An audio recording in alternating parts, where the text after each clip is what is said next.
Hello everyone, welcome to BioDivine.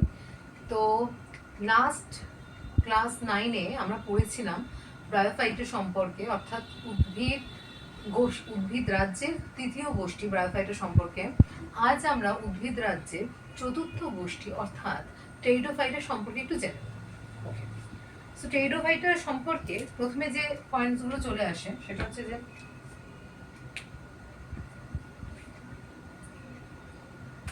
উদ্ভিদ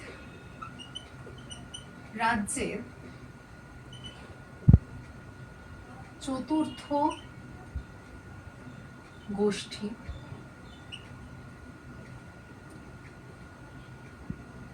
এরা বহুকোষী এবং অপুষ্পক উদ্ভিদ হয়।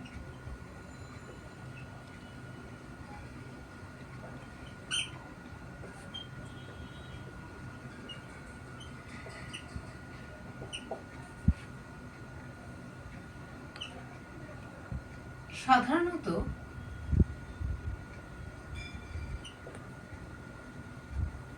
এদের স্থলজ বা ভিজে স্যাঁতস্যাঁতে জায়গায় জন্মাতে দেখা যায়।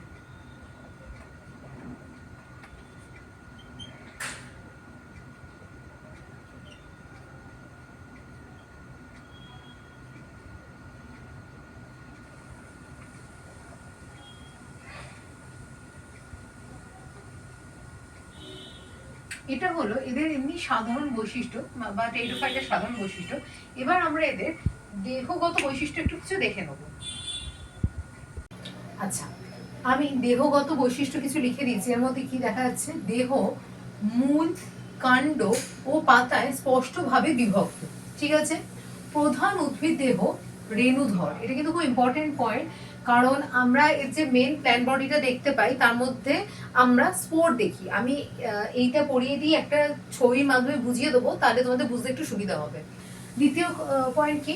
সংবহন কলা উপস্থিত, very very important in case of pteridophytes. তার কারণ এটা প্রথম উদ্ভিদ গোষ্ঠী এই উদ্ভিদ রাজ্যের মধ্যে যেখানে সংবহন কলার প্রেজেন্স আসছে ভালোভাবে।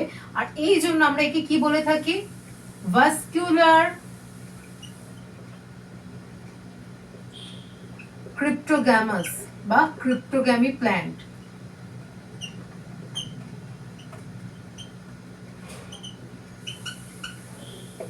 আচ্ছা, আশা করছি ক্রিপ্টোগ্যামি কথাটার মানে সবার মনে আছে।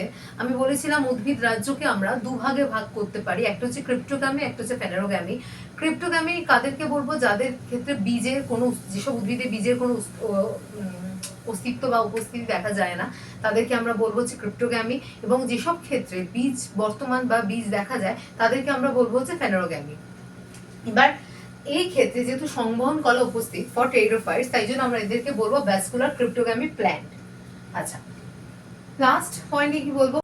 প্রকৃত সালোক সংশ্লেষকারী পাতা উপস্থিত, অর্থাৎ কি সালোক সংশ্লেষ করার জন্য যেরকম কন্ডিশনস দরকার, সেই কন্ডিশনস পুরোপুরিভাবে আমরা টেরিডোফাইটের মধ্যে দেখতে পাই, বা টেরিডোফাইটের পাতার মধ্যে আমরা সেই কন্ডিশনস দেখতে পাই। এর উদাহরণস্বরূপ আমরা কি কি দেখে নিতে পারি? উদাহরণ হলো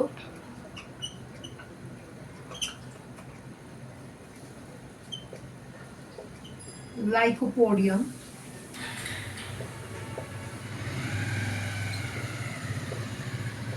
আর ব্রায়োপটেরিস।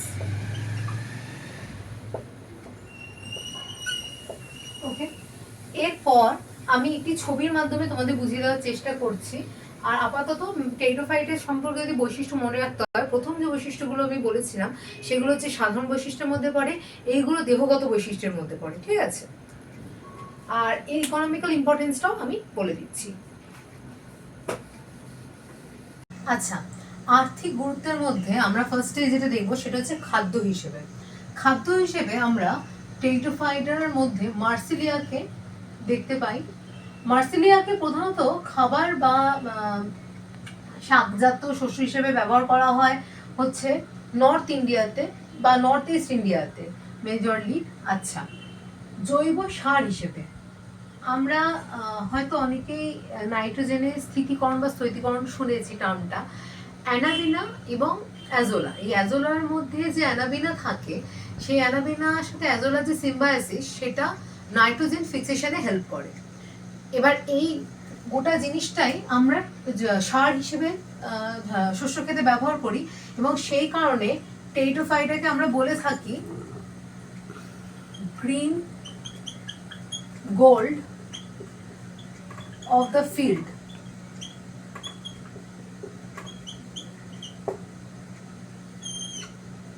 ওকে, আচ্ছা, তারপর হচ্ছে ঔষধি হিসেবে আমরা যে টেরিডোফাইটার ব্যবহার দেখতে পাই মেজরলি, সেটা হলো লাইকোপোডিয়াম ব্যবহার করে বেশিরভাগ ক্ষেত্রে আমরা ত্বকের বা চামড়ার বিভিন্ন ধরনের ঔষধ বানিয়ে থাকি। আর লাস্ট পয়েন্ট হচ্ছে ভূমিক্ষয় রোধ করা। টেরিডোফাইটা বিভিন্ন রকম ভাবে মাটির ক্ষয় রোধ করে এবং মাটির যাতে দৃঢ়তা বজায় থাকে বা মাটির ভেতরে মাটিটাকে শক্ত করে ধরে রাখার জন্য টেরিডোফাইটের ভূমিকাও দেখা যায়, কারণ এগুলো রাইজোবিয়াম বা ওদের যে মূল আছে তার মাধ্যমে ওরা মাটি ধরে রাখার চেষ্টা করে। ওকে, এটা হচ্ছে আমাদের টেরিডোফাইটের আর্থিক গুরুত্ব। আমি টেরিডোফাইটার এই ছবিটা এঁকেছি একটা ফার্নের। আচ্ছা, তো আমি ফার্স্টে একটু বলে দিই কি পয়েন্ট। এটা হলো পাতা। ওকে, এবার এই যে অংশগুলো আমরা দেখবো, হয়তো দেখে মনে হবে এগুলোই হয়তো পাতা, না, এগুলো হচ্ছে পত্র। মানে এই প্রত্যেকটি পত্র মিলে এই যে গোটা স্ট্রাকচারটা তৈরি হচ্ছে, এটা হলো আমাদের পাতা এবং এটা হলো পত্র, যার ইংলিশ হচ্ছে লিফলেট, আর পাতার ইংলিশ আমরা সবাই জানি লিফ। আচ্ছা, এটা হচ্ছে পাতার শীর্ষ। আমরা এই পাতার ক্ষেত্রে আমি মানে ওখানে একটু হালকা হয়ে গেছে বলে আমি এখানে রেখেছি। এটা হচ্ছে আমাদের শীর্ষ বা অ্যাপেক্স। আচ্ছা, এটা হচ্ছে আমাদের কাণ্ড বা স্টেম, এইখান থেকে আমাদের মূল নির্গত হয়েছে। আর এই যে এই জায়গাটা বা এইটা যেটা দেখানো হচ্ছে সেটা হচ্ছে কুণ্ডলীকৃত কচি পাতা, মানে এখান থেকে ম্যাচিওর হয়ে এটি বড় পাতায় পরিণত হবে। এবার এটার ইংলিশ টার্মটা হচ্ছে ক্রোজিয়ার, যেটা আমরা মানে ইংলিশ মিডিয়ামের ক্ষেত্রে এটাকে ক্রোজিয়ার বলে থাকি এবং বাংলা মিডিয়ামের ক্ষেত্রে অবশ্যই এটা কুণ্ডলীকৃত কচি পাতা। আচ্ছা, আরেকটা জিনিস যেটা আমি বললাম যে এদের মধ্যে মানে এই পাতাগুলোতে রেণু দেখা যায় বা স্পোর বিয়ারিং লিফ হয় এগুলো। তো এই যে রেণুগুলো সেগুলো কোথায় দেখা যায়? এই যে পত্রকের কিনারা বরাবর বা পত্রকের মাঝে এইরকম ভাবে, এই যে আমি ক্যামেরায় দেখাচ্ছি না, তবে এই বরাবর এখানে স্পোর বা রেণু থেকে থাকে। ওকে, আশা করছি টেরিডোফাইট সম্পর্কে কোথাও কোনো অসুবিধা নেই। যদি থাকে তোমরা অবশ্যই কমেন্টের মাধ্যমে জানিও। আচ্ছা, তো এবার আজকে আমরা টেরিডোফাইট পড়ে নিলাম, অর্থাৎ উদ্ভিদ রাজ্যের তৃতীয় গোষ্ঠী আমরা পড়ে নিয়েছি। আই থিঙ্ক তোমাদের ভিডিও যখন প্রথম লেখা ছিল ওটা বোধহয় চতুর্থ গোষ্ঠী লেখা ছিল, কারণ ভেজান জাতীয় চতুর্থটাও পড়ে দেবো, তো একটু ওটা দেখে নিও। এটা উদ্ভিদ রাজ্যের তৃতীয় গোষ্ঠী টেরিডোফাইট।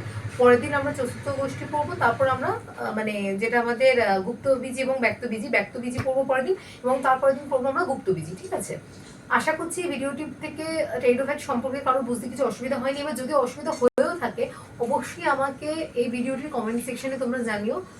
আই হোপ তোমাদের ভিডিওটি ভালো লেগেছে, আর ভালো লাগলে নিজের বন্ধুদের সাথে শেয়ার করো, চ্যানেলটি সাবস্ক্রাইব করতে ভুলো না। Thank you.